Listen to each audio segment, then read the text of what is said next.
Hey, Magnus here, and if you clicked on this video, please subscribe to my channel. I cover cameras, I cover tutorials on how to use cameras specifically for video. So welcome if you're new, and if you're not, here we go.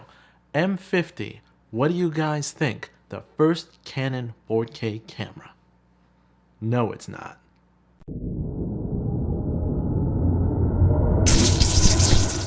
Okay, so Canon has released cameras that can record 4K.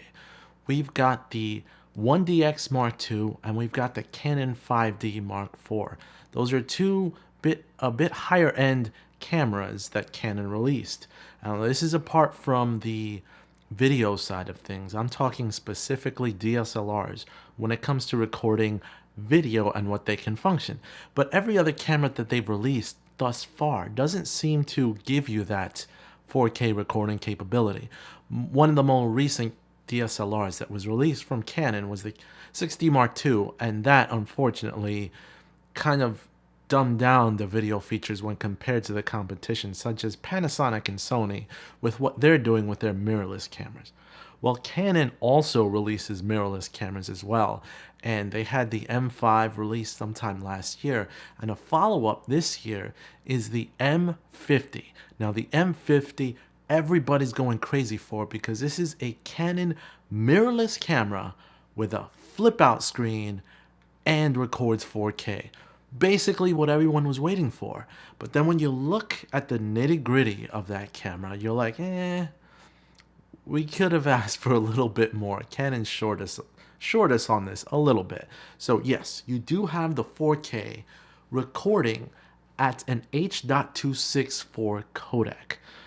Previously, Canon on their DSLRs has only released an MJPEG codec, which is a huge file just for a couple of minutes of recording. I mean, I'm talking gigabytes large just for seconds to a minute worth of footage. But this camera will give you a compression that will be more efficient when it comes to working with this type of file.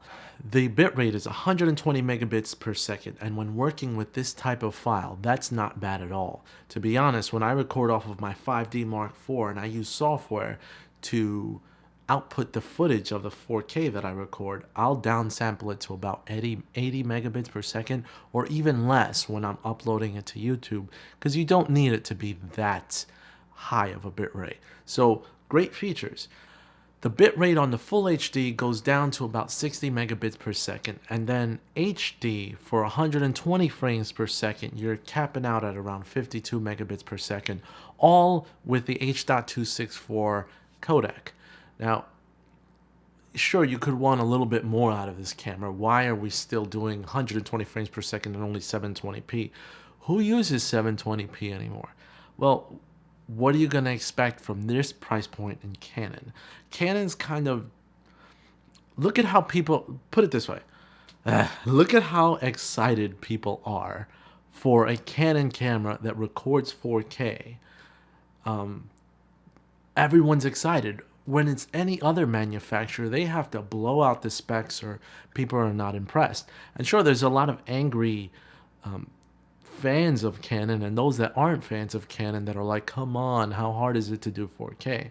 But it seems like Canon's strategy is, we'll give it to you, but we're going to make you wait. And until then, buy all this other stuff that we're releasing. So that seems to be Canon's strategy. And it works for excitement, but it works against them when so many are disappointed and they're moving to other camera manufacturers for their higher bitrate and higher resolution content. So that seems to be what Canon's strategy is when they put something out, they want to make sure it's quality. But the M50 tells me one thing. Canon is ready to start pushing a more efficient codec of 4K to their low-end, mid-range, and then high-end cameras. So you don't expect the M50 to do everything, but it does a lot, especially for a good first camera for a vlogger. Now the 4K, unfortunately, is hampered. Just when you thought you had it all, especially with the, camera's ability to have true Canon colors and then the dual pixel autofocus that Canon offers, along with a flip out screen, 4K, come on, what else can you ask for? Well, the camera was hampered. How? Well, first, no dual pixel autofocus for the 4K. One of Canon's main selling points is their dual pixel autofocus for video. And you can't have it during 4K. Come on, why is it so hard to throw it in there? It's got the Digic 8 processor in there. Shouldn't that be able to handle everything that this thing is thrown at it? Well, it's a lower end camera, so they're gonna hold back a few features and then release that for more expensive cameras, so that if you want that, you're gonna have to reach for it. And then there's the crop factor, something that we're used to with Canon and their 4K whenever they offer it. The crop factor against that APS-C sensor is another, I believe, 1.5 times. So it's 1.6 times crop factor for the APS-C sensor for 1080p. And then crop that another 1.5 times, I believe. Correct me if I'm wrong in the comments down below, but I believe then you have an even further crop for your 4K. So if you've got a 35mm lens and you get about this much of viewing angle, well, you're probably going to crop in about this much on the 4K, and that's disappointing, but it is what it is. But you're still getting a camera with 4K. That's Canon. That's pretty insane, right?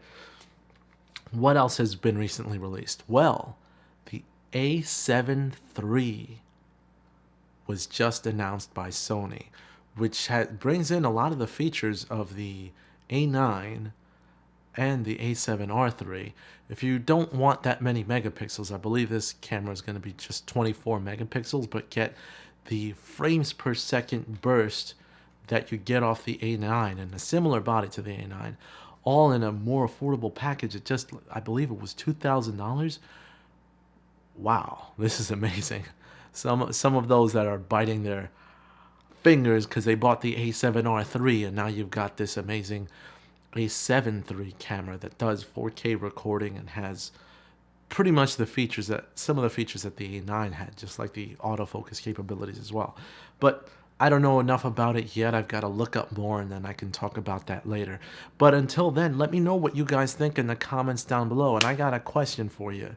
The M50, is it worth getting versus another 4K capable camera because of the Canon's color science and the fact that they're pretty much giving you what you can use for vlogging at an affordable price, less than $1,000? Let me know in the comments down below, and as always, like, share, follow me on Twitter, and you can make my day if you subscribe today. This is Magnus, and I'm out. See you guys later.